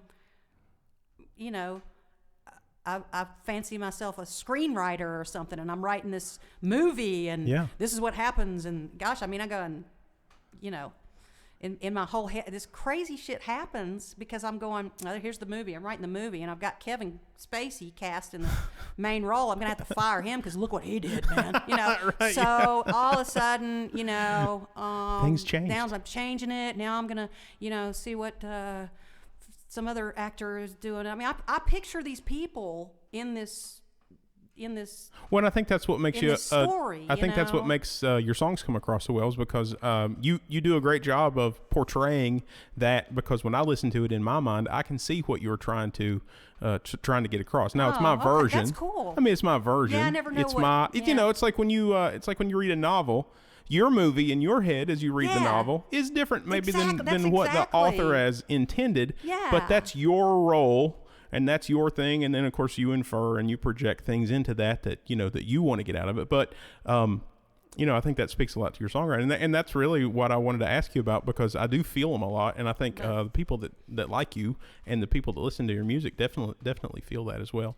Thank you. It feels like the first album was real guitar driven. It felt more singer-songwritery, like. It kind of sounded like I didn't have anybody that was willing to play with me yet, and that's exactly what was happening. Is that how it went? I hadn't been playing out long. I didn't know that many people. That was 2006 was the first album. 2006. That was last July was the album. Yeah, right? And those songs, it was just me and. I heard some bass on some, and I heard played maybe bass. Can you believe that? Hey, I don't play bass. I did play bass. I played bass in a band. It's not hard. God, I'm a bass player. I'm a bass player. Trust me, it's not. You can do it. But I have to find it. I don't know what the notes are. Yeah, but you can listen to it. If you're on to this fret and it's that, what is that? E, F. That's G on the third. See, it takes me too long. You're to do getting that. too far into your head, man. I know. Just listen to it. Oh yeah. But anyway. So I played some bass. And it sounded like there was some piano on that album too. I played the piano, and I don't play the piano. Ah, come on. No. See, don't bullshit I beg me, you. No, Annie. seriously, do not do that. I beg you. I've tried to explain this. I do not know how to play the piano. You're working with sound, but and it came out of the synthesizer. I have to look down at my hands, and I know this is like 3 white keys, and one of them's next to the middle C, and one of them's there, and then I can only play listen, 3 chords on trust the me, piano. I'm very critical of music because I hear things musically. So I didn't hear any wrong. Nothing was out of key. Oh, I made sure it was right. You didn't hit any sour notes. So in that respect, you played it. Okay, well, let's just. And you composed I feel like it. a phony, but I did. Hey, Annie, we all feel like phonies. I know. It's just to I what should be extent proud you've of it. exposed Yeah, yourself. Really, I got you awful. Yeah. And then. Well, isn't that what we all are? We all kind of sit back and be like, oh, they're gonna know. Oh, they're gonna know. Yeah. Don't show it. They're gonna know. No, but I tell them up front. Okay, this which you are about to hear is complete bullshit. I am not a songwriter. I wrote a song or two, but I'm not a songwriter. That's not what I am. I seriously feel that way. But Yeah, the first record was me and Paul. We put up an old, I don't know, it was an old, I know it was. It's one of those ticks that you put on top of a bed. You know, it's really thick. Oh yeah, like a comforter kind of. It's like a comforter, only it's really thick and heavy. We nailed that up in the studio, one of the rooms in the studio, and I did my parts, and I couldn't deal with a click track. I cannot play with a click track. I just don't. Yeah, it doesn't feel natural. And it's too mechanical. I had to learn though, because boy, it's hard to edit when you don't. So Paul and I timing's did that. a bitch. We did that first record. We couldn't even. I mean, it was crudely done, and maybe it sounds like it's crudely done. It's very underproduced. We got Tony Collins, who was a friend of. I remember Tony. Tony, yep. Great guy, great guitar player. He played the guitar on a few of the tracks in there, a couple of tracks. I don't know how many. You probably can hear him. Anything where the guitar sounds really good, that's Tony. Except that Ryan Ward is in there too. And really? He did some really cool stuff. He played on a song. Oh, and I love Ryan. God, I hadn't seen him forever. And see, those were people. I didn't know many people, and I just wanted to splash some real talent into this album and get this. You know. I know what you're saying. Do you know what I'm saying? Like I do. I want to get some pros in here. I got to get some guns. Yeah, some things are best left to the professionals. So anyway, we got Tony to come in, and he sat there and just did a little, you know. And then Ryan came over, and he did cool Ryan stuff, which fit in beautifully with a couple of the songs. I can't remember he played on. One was called "Grow in the Rain." I think that Ryan Ward was on that, and I think a song I wrote called Annabella. Anyway, so we didn't have, I can't think of anybody else that we brought in to do anything on that first record. Mm-hmm. Those two people. And so it definitely felt stripped down. It felt very singer-songwritery. It felt, I guess direct. You know, there wasn't a lot of studio stuff going on, which, you know, I mean, you look at early Dylan albums and stuff like that. I mean, it's like there's a rawness to that feels very real and feels very honest. Right. Now, there's some people that will not have any qualms about saying, I like that kind of stuff better. When you started getting into where, what is it? One of my best friends tells me, she goes, you know, by the time you got to that third record, it just sounds like you went, okay, whatever you guys want to do. You guys are the guys in the studio. Just do whatever you want to do here. And I'm like, that's interesting that you say that, because it's pretty much exactly what I did.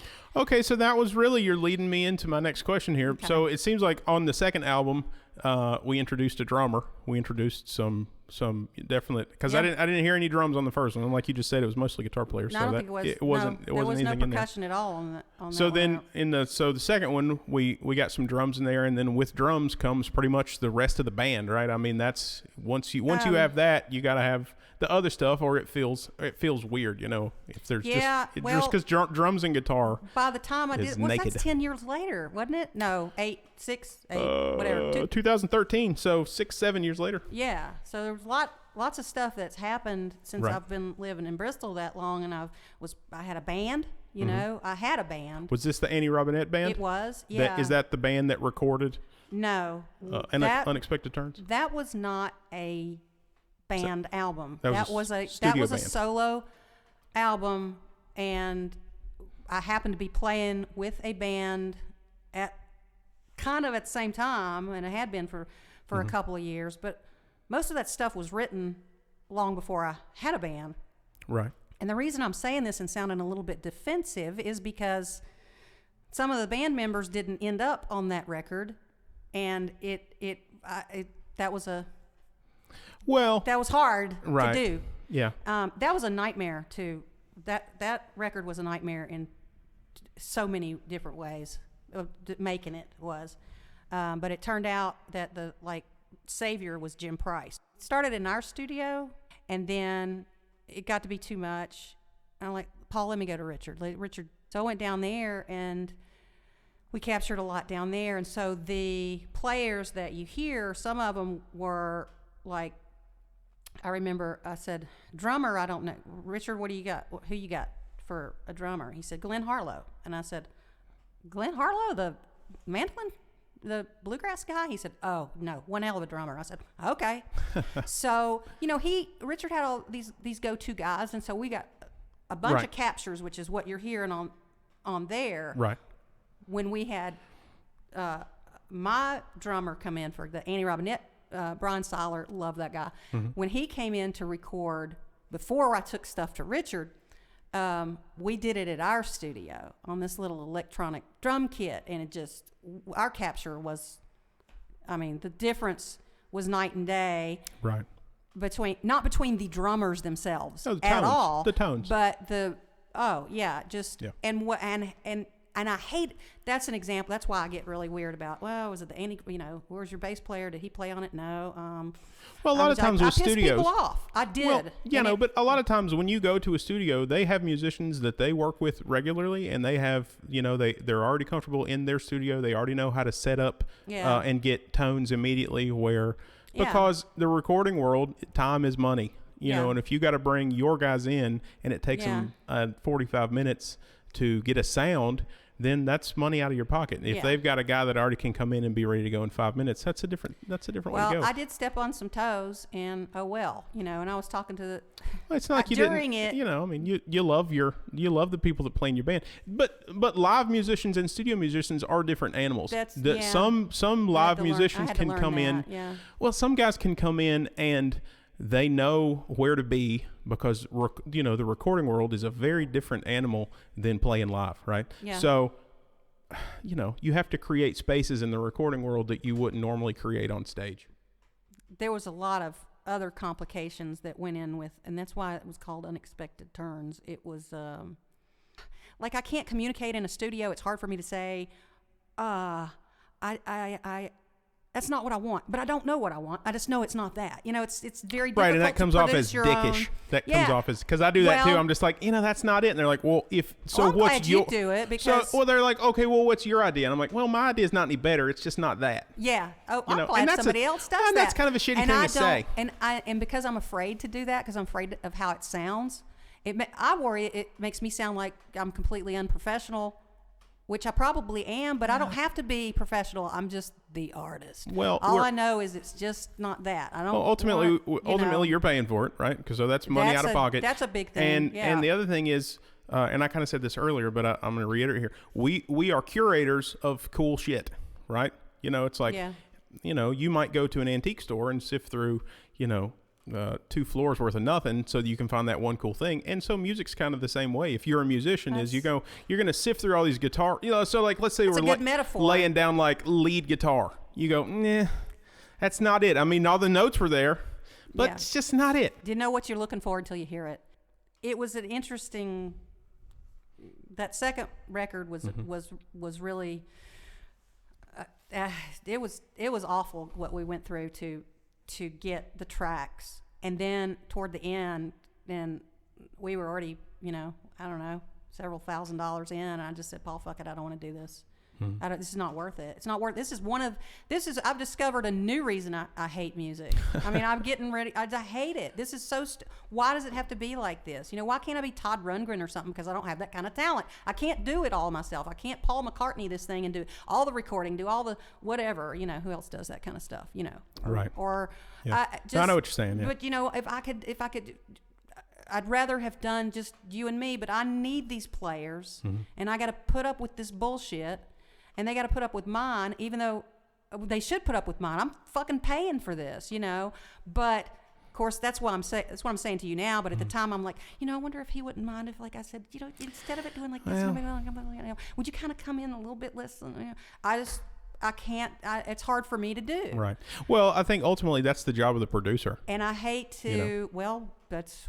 Well, if you're self-producing, then you feel like you're stepping on toes. But if you're paying somebody else to do it, and then they'll be like, hey, Right, exactly. Let's change that. So, and I really hate to sound like this, because this is just not how I am, really. I'm always like on the fence about every, social and political view most always, but I will tell you from experience, it is hard to be a woman and a musician in a studio. It's hard to be a woman musician in a studio. It's hard to be a woman musician, certain things I'm sure it's hard to be when you're, there may be other things about me that make it difficult for other people, but just by virtue of, because I started doing this in the 70s, 80s, there's a different attitude toward a woman before you even know a woman like me who's a pain in the ass. Then it can be because they're assholes because you're a pain in the ass. That's one thing.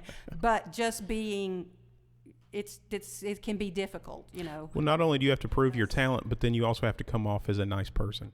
So it was a labor of love, and it was very excruciating. It was excruciating, but it became really so amazing when we got it back and we hired Jim Price to come in there and put it all he had to cull through so many tracks, so many little clips and this and that. I mean, it had to be hell for him. And it's mind-boggling. Do you know Jim? No, I've never met him. He's just this Not that I know teddy bear of a guy, real soft-spoken, real patient, real, Even I didn't keeled. know what was, if he kicked his dogs when he got home or what, because he was the most calm, amazing individual ever. And he was working through that. And me with my hyperactive and I'm just not sure, And he got it done. And I think he did such an amazing job of it that, 6 years later or whenever it was, we got in touch with Jim and said, we're ready for another one. I kept feeling pressure. When's your next one going to be? Are you, Tom Netherland, Yeah. Tom. So Annie, when's that next, record coming out? You said it was going to be, I'm like, I don't do a very good Tom Netherland. Yeah. I think if I had sunglasses on, and right, a hat maybe. But so I felt the pressures of, okay, I guess I could, I've got maybe 9 tracks. I wouldn't mind going ahead and getting them recorded, but I just don't have quite enough. I want 12 on the record. And so I sort of, this time, because of the last experience, I felt like, well, Jim, I completely trust Jim. So I said, do you mind if could you, I don't know how I put it or how Paul might have put it, because you kind of co-produce us, I don't want to completely let go of the reins, but can you help, with the acquisition of professional studio musicians, which is what he did. And so, and that's what I assigned, so I did let go to a degree, and it worked out fine. It made it easier. But it did make me, for the next record, there's certain things I'm going to not do. Right. I don't think I'm going to make the next record if I ever make another one. I'm not going to do it so that I've got 12 songs because, I would rather have done an EP and left it at that. Right. But and it's got a different flair to it. You can hear sort of a Nashville thing going on. You can I was hear going to a say little poppy, a little more, I was going to say the third album does seem definitely almost Nashville influenced and a little more professional in terms of overall tones, but I'm not in a bad way. You got some great players on that record too. I mean, Dave Egger is on there. He's okay. Well, there you go. That's so. I mean, that's a great one. One song with Dave Egger on it is the only one with Dave Egger on it. I'm not throwing off on the other musicians; they're wonderful. No, I mean he's a for real dude. I mean he's a guy. And he played on the track that is probably the most important and absolutely the most personal song that the me song I've ever written. Yeah. So that was that's huge, And, I felt that one immediately. Yeah. And as soon as I heard his part, his cello part, I mean, I'm thinking about it. And I feel like I'm getting touched choked up. me, man. It really was. It's a great tune. I remember that day in the studio, him coming in and doing that, and how he works, and you got to see how these people work. And seeing Dave work was really, really cool. Yeah. Seeing Jim work, Jim is so. I love Jim Price. I hope he'll. A lot of people don't understand what goes into it, and the heartache and really just the work that goes into it. Yeah, but there was a lot of really wonderful players on. Katie Forche was on. He did some keys on that song. Our friend KD. I love KD. He's so great. Yeah. Oh gosh, I wish I could name some people. Shit, of like, Yeah. But there were some really like people that were willing to play on it that I thought, wow, they're playing on my record. And it sounds really good. I mean, the arrangements and the, it's such a distance from the first record. I mean, there's intros, there's solos, there's outros, there's bridges. You know what I'm saying? It's like it feels really good. I mean, it's a great listening experience. And Jim was really, really good at, especially in the 11th hour. Like we're coming toward the end, and Jim would have ideas about certain little, little things we might want to throw at it, at a certain track. A fifth where I've done, harmonies, and then we add this, and Right. In fact, there's one song, and I'm not sure which one it is. Jim himself actually said, "Oh, very cool. I'll throw it in there," and he got Nice. in the studio, recorded it himself, and added another part. It's a good producer. He's great. He's just so great. And I was probably a complete pain in the ass. We did it down at Bobby Starnes. Uh-huh. I don't know if you've ever been there. It's in his house. It's in his basement. No, and it's a magnificent studio. It's incredible. So, you have all that, the nuance of the place you're at, that you're... It's got its own vibe and spirit, and it injects itself into the music. Everything about it was just perfect. I just wish I was more prepared. I wish it had been, a year later, and I had tweaked some of these songs. I really found what the 12 I wanted to do instead of. So do you have you found that the songs have grown as do you play them out, like when you play them now with your Oh, dude, you know what happens? Like I'll play a song like I don't know if you know the song Jane. Yeah, I do.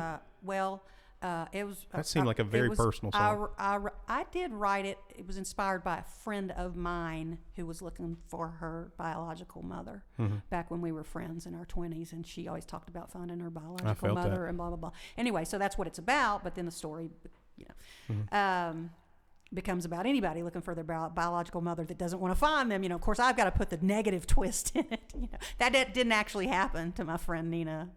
What happened in Jane, she actually did find her, and it was later on after I'd written the song, and it was a happy ending. But of course, if I'm going to write it, there's some bad shit that's going to happen in the song. Right. There's no happy ending, dude. I write songs to make you feel better about your life, not about the life of the person in the song. So anyway, by comparison, I'm doing okay. But for example, Jane, if I were to listen to Jane I haven't listened to that 2006 thing in forever. And I think that's probably one, or even As Needed for Pain, the first version of it. Oh God, it's a completely different song. It's a completely completely different song now. Yeah. Jane's totally different. I don't play it on the piano. I can't play the piano out, so I play it on the guitar and then play it with different people. And Jane was only played on the piano. I don't think we had anything. I don't think we had bass or anything. I think it was just piano. It had like a synth part in the beginning, and then it was piano. Oh yeah, that was me. Me falling around. It was orchestral. Yeah, putting a little button on the thingy, and playing around. And I like that song. But it has probably not unlike a whole lot of them that evolve to a point where it makes it better to do the album later. Like you cut the record, if you got the time to spare, 20 years after you write the song. Now I don't have that kind of time. I'll probably, I'll be, older than Methuselah, and I'm going. You'll be picking the banjo on the front porch. This song is just getting about where I want it to be. It's been going back in the studio, I wrote it boys. 35 years ago. It's kind of like a painting. You're never really finished. Yep. So, and it's so cool because if,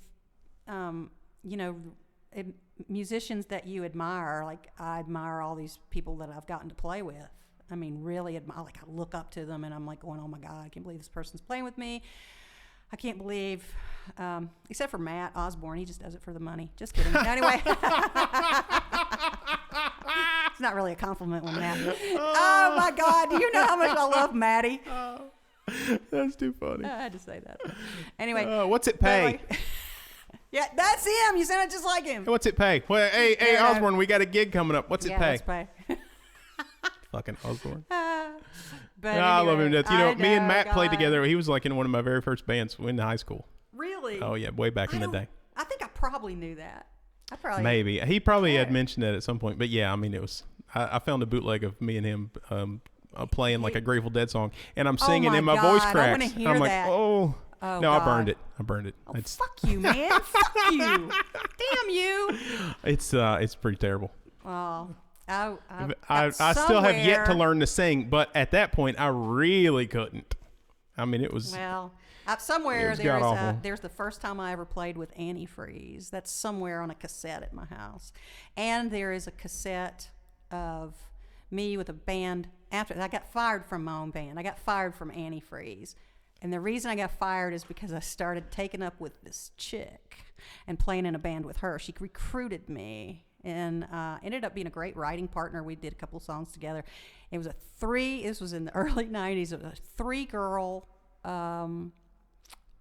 all-girl alt-rock, all-original band. That is too cool. And it was good. We were good. We just weren't together very long because it was coming along when I was very soon thereafter to meet up with Paul Robinette again and move to Bristol. Right. So anyway, I don't remember my point to that story. Oh, finding tapes, but somewhere there, and the name of that band was Poor Valentino.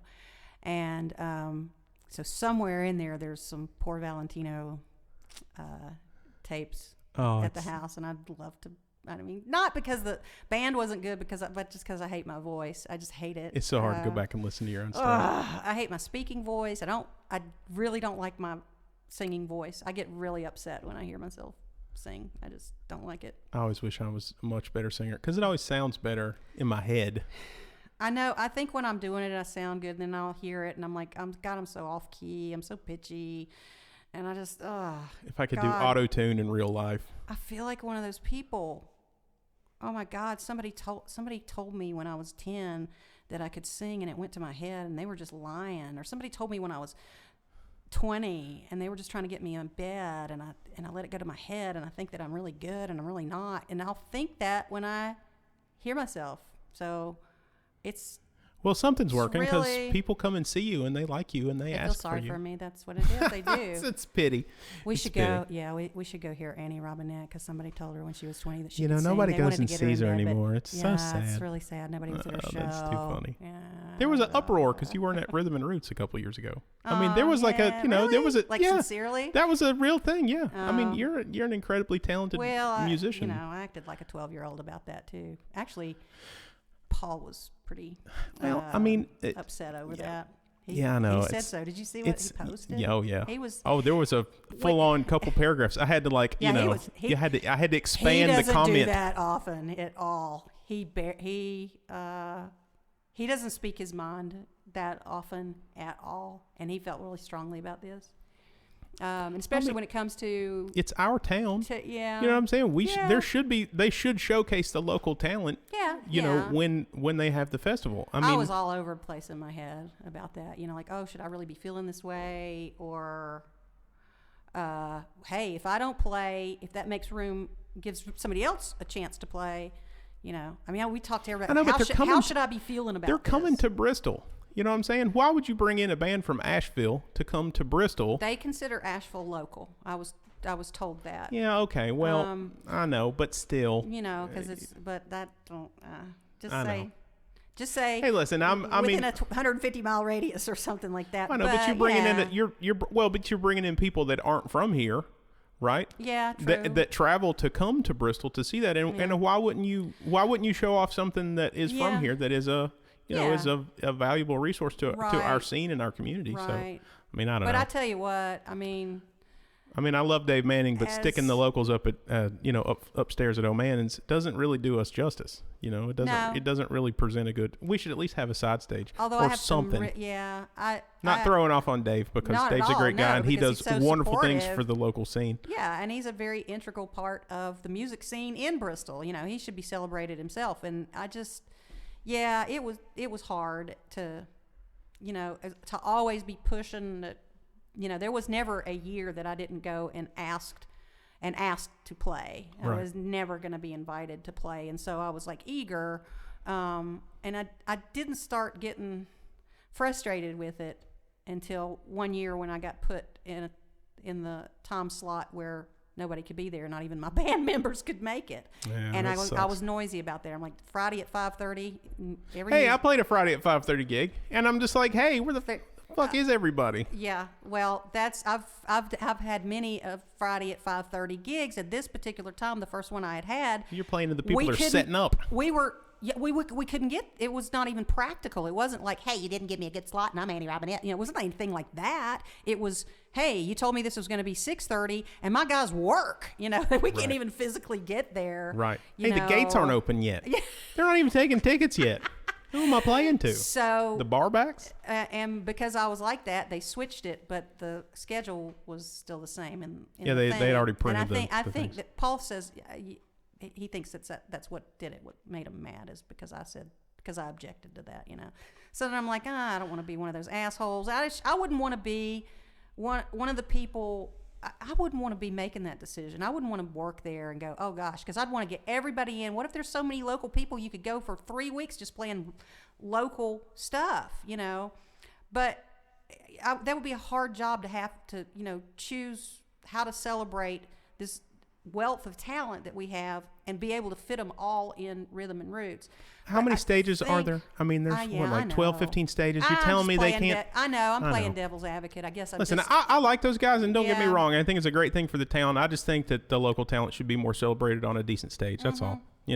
With decent time slots. I don't disagree with that. I totally agree with that. I do. I mean, come on, because then that's how we can promote ourselves to the people that travel here. Yeah. To come and see our festival. Well, I mean, why wouldn't they could buy a CD and take it back to their scene and maybe introduce some of their friends to and what we do. I remember asking, like, what can I just, and one of the things I heard a number of times is, well, you see, you're from Bristol, and see, people can hear you all the time because you play around here all the time. And I'm like, not people from Buffalo, not dude. The people that travel here. Yeah, they come here to.